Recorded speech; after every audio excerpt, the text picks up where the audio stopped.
Hello Standard 7. We completed in the previous class Humayun, and in today's class we will do about Sher Shah Suri. It's in the early Mughal chapter only, and we are going to do about Sher Shah Suri. Okay.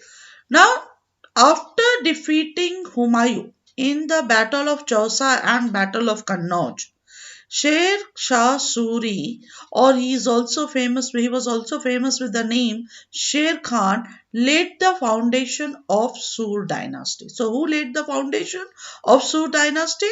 You can mention Sher Shah Suri or Sher Khan. Okay, and when he became when he founded the new dynasty, Sur dynasty, he crowned himself with the title Sher Shah Suri because his original name was Farid Khan. So he crowned himself with the title of Sher Shah Suri. He was the son of an Afghan Jagirdar in Sasaram, Bihar. His real name, Farid Khan, was his real name, and he later on became famous as Sher Khan after he killed a tiger.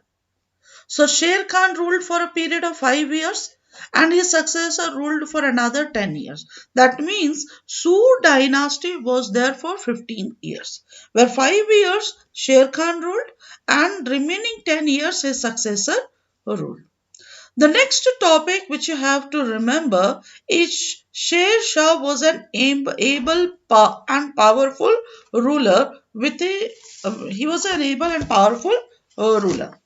Okay, within a short period of time, he raised a big army and strengthened his hold over the region of modern Bihar, Jharkhand, West Bengal, and he occupied Delhi by defeating Humayun twice.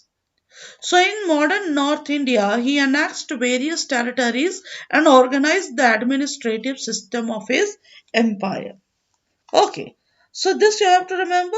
Then he subdued the region of Marwar, which was under the rule of Rajput chief Maldev. He led an expedition against Kalinjar, occupied by Chandel rulers, and he died.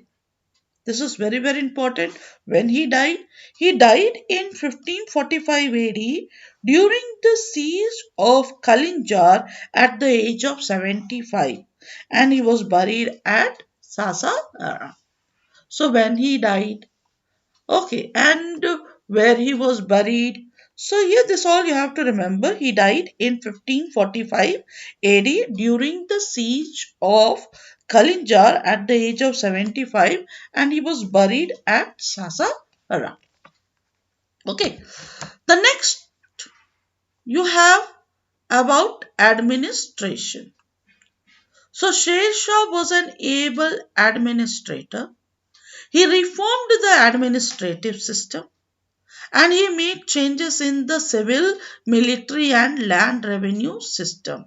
So due to his military and revenue system, okay, due to his civil, military and land revenue system, because of this reason, he is often regarded as the forerunner of Akbar because Akbar also adopted the same policy which was adopted by Sher Shah Suri.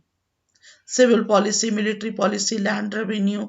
Okay, same policy was adopted by Akbar. So this reason he is often regarded as a forerunner of Akbar. Then you have the empire of Sher Shah Suri was divided into many provinces which were known as sarkars and districts were known as parganas. Village was the lowest administrative unit. Then headman, patwari and chaudhary. They were the three main officials at the village level. So you have to remember the three officials at the village level. Then you have headman, patwari and chaudhary. So what was the duty of village headman? Village headman took care of law and order by detecting robbers and murderers. This was the duty of village man. Took care of law and order by detecting robbers and murderers. And the king position, you see, the king was the supreme authority, and a council of ministers are appointed by him to assist him in a various administrative matter. So who was the supreme authority? The king.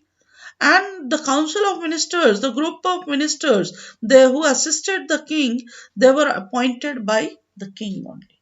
So name some council of ministers: revenue officers, judicial officers, sikdars, amins, munsibs. They were the most important officers who played a prominent role in administration.